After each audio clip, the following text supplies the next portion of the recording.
Bismillahirrahmanirrahim. Alhamdulillahirabbil alamin. Wassalatu wassalamu ala asrofil anbiya'i wal mursalin Sayyidina Muhammadin wa ala alihi wa sahbihi ajmain. Amma ba'du. Sahabat cerita para wali yang diberkahi Allah Subhanahu wa ta'ala, semoga kita semua selalu dalam lindungannya dan diberikan rezeki yang barokah, umur yang panjang, agar senantiasa bersyukur kepada Allah Subhanahu wa ta'ala. Amin ya rabbal alamin.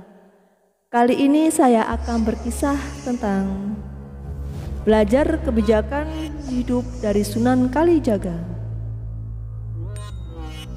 Seorang tokoh yang dulunya terkenal sebagai Brandal Lokajaya dan kelak dipanggil Sunan Kalijaga adalah salah satu dari 9 wali atau wali songo yang menyebarkan ajaran Islam di Pulau Jawa secara pesat, bahkan meluas hingga ke penjuru Nusantara. Beliau lahir pada tahun 1450 Masehi sebagai putra dari seorang Bupati Tuban, Tumenggung Wilatikta, dengan nama asli Raden Sahid. Namun seiring perjalanan hidup, banyak masyarakat dari daerah yang berbeda dengan mengenal Sunan Kalijaga dengan julukan-julukan tertentu.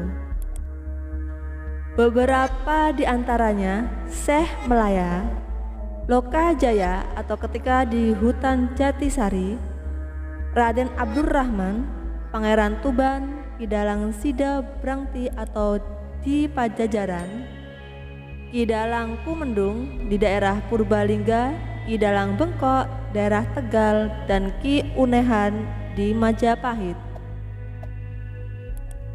Pada mulanya, di usia remaja, Raden Sahid tumbuh menjadi jagoan ilmu silat tetapi semakin nakal. Raden Sahid muda suka melakukan tindak kekerasan semena-mena, bertarung dan merampok. Karena itulah Raden Sahid diusir oleh keluarga sehingga melanjutkan bertempat tinggal di hutan Jatisari dan masih merampok kalangan ningrat yang melewati jalur tersebut untuk dibagikan kepada kalangan rakyat jelata. Dari situlah julukan Lokajaya Tenar atau Yudi Hadinata Sunan Kalijaga. Sampai suatu ketika Raden Sahid bertemu dengan Sunan Bonang dan merampas tongkatnya yang berdaun emas. Sunan Bonang justru terharu sambil menasihati Raden Sahid yang masih muda tentang tindakannya yang seakan berniat suci, tetapi dilakukan dengan cara yang kotor, bagai wudhu menggunakan air kencing, ungkap Sunan Bonang. Maka sebelum meninggalkan Raden Sahid dengan sedikit rasa iba, Sunan Bonang pun mengubah buah kolang kaling yang masih di pohonnya menjadi emas seluruhnya. Seketika itu juga Raden Sahid mengikuti sosok yang baru dijumpainya tersebut.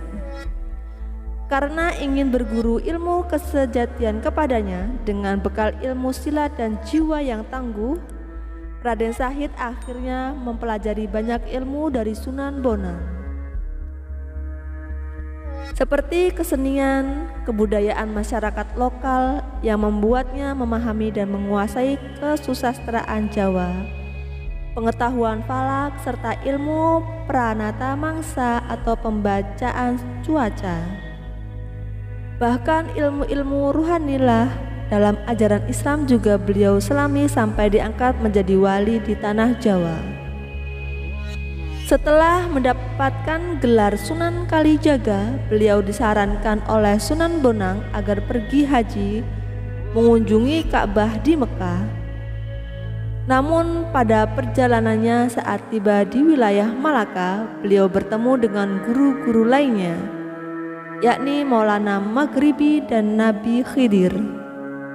Kemudian Sunan Kalijaga disarankan untuk kembali ke Jawa dan berdakwah di sana.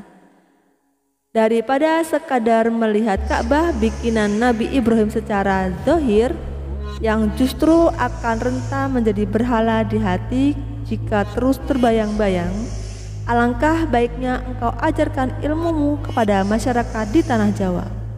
Begitu nasihat dari guru barunya. Sunan Kalijaga menuruti kembali ke Jawa dan memutuskan untuk mengawali dakwah di daerah Cirebon, tepatnya di desa Kalijaga, untuk mengislamkan penduduk sekitar, termasuk Indramayu dan Pamanukan. Model dakwah beliau dalam menumbuh kembangkan nilai-nilai keislaman di Jawa lebih banyak dilakukan melalui pendekatan seni dan kearifan budaya lokal. Meski tidak hanya itu saja yang dijadikan oleh beliau sebagai media dakwah, Sunan Kalijaga juga diketahui menyumbangkan banyak ide, seperti perancangan alat-alat pertanian di masyarakat, desain corak pakaian, permainan-permainan tradisional untuk anak-anak, pendidikan politik, dan sumbangsih bentuk ketatanegaraan yang baik di kalangan elit kerajaan pada masa itu. Berbagai kisah dan peninggalan sejarah, baik yang berupa manuskrip, naskah, tembang-tembang, gubahan puitis, falsafah, rancangan beserta lakon wayang kulit, formasi alat-alat gamelan, sampai tutur cerita lisan mengenai Sunan Kalijaga telah tersebar luas dan tidak lekang oleh waktu dari masa ke masa. Kelanggengan ajaran dan jasa beliau tersebut tidak lain adalah karena ketekunan, keistiqomahan, dan kebijakan Sunan Kalijaga dalam berdakwah dengan cara yang halus, santun, toleran, dan tanpa paksaan sama sekali. Ini beberapa falsafah hidup dari Sunan Kalijaga. Suro diro joyo ningrat lebur dening pangestuti. Segala sifat keras hati, picik, sok kuasa, dan angkara murka hanya bisa dileburkan oleh sikap bijak, lembut hati, dan sabar. Falsafah Sunan Kalijaga mengenang masa mudanya sendiri yang berontak terhadap kekuasaan kalangan elit dan kemelaratan suatu kaum. Sunan Kalijaga menyadari sesuatu, bahwa untuk menyebarkan nilai-nilai budi pekerti luhur atau akhlakul karimah kepada masyarakat Jawa tidak bisa dilakukan dengan cara kekuatan, apalagi paksaan. Beliau mempelajari watak dan budaya penduduk sekitar, kalau mereka adalah tatanan masyarakat yang mudah lari jika dipaksa untuk mengikuti sesuatu yang baru bagi mereka.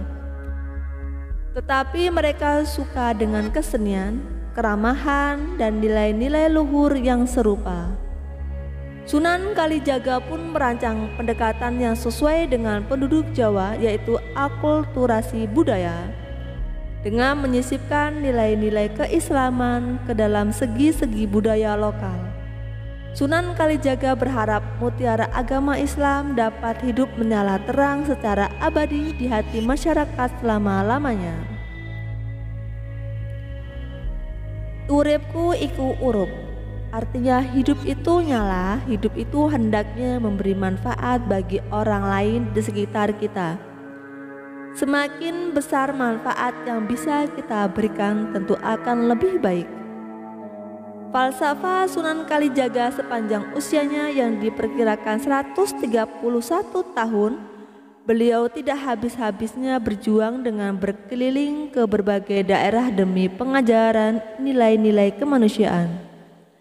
Dengan berbagai kelengkapan dimensinya kepada masyarakat, dapat kita saksikan betapa cerdas dan bijaknya beliau dalam melakukan pertunjukan wayang keliling yang digemari masyarakat desa.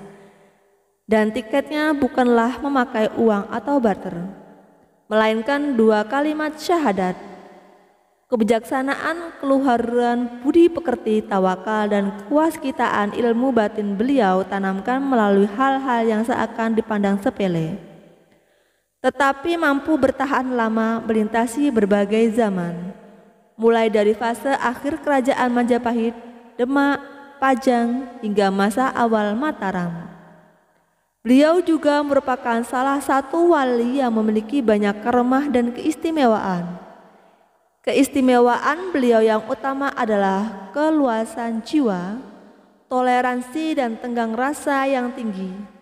Dan dengan keistimewaan dan sosok beliau yang multi talenta itulah yang menjadikan Islam hidup dan mengakar di bumi Nusantara. Dakwah beliau tidak hanya menyentuh kalangan elit saja, melainkan juga menjangkau masyarakat yang terpinggirkan di pelosok-pelosok dari kalangan ningrat hingga rakyat yang melarat. Dewasa maupun kanak-kanak tidak pandang mulai dari para bromolcorah, preman, berandalan hingga para bangsawan dan pejabat tinggi pemerintahan. Kepada semuanya beliau tetap berlaku sama, egaliter dan toleran, penuh kasih sayang dan mengayomi, mendidik dan membimbing secara lemah lembut, tetap perlahan dan penuh kesabaran. Sunan Kalijaga meneladani itu semua dari sang junjungan Nabi Muhammad SAW. Memayu hayuning bawono ambrasto durhangkoro. Artinya manusia hidup di dunia harus mengusahakan keselamatan, kebahagiaan dan kesejahteraan di muka bumi, rahmatan lil alamin, serta memberantas angkara murka, serakah dan tamak dalam dirinya. Semoga kita semua bisa mengambil pelajaran dari falsafah Sunan Kalijaga dan mengaplikasikan ke dalam kehidupan kita. Amin ya robbal alamin. Wassalamualaikum warahmatullahi wabarakatuh.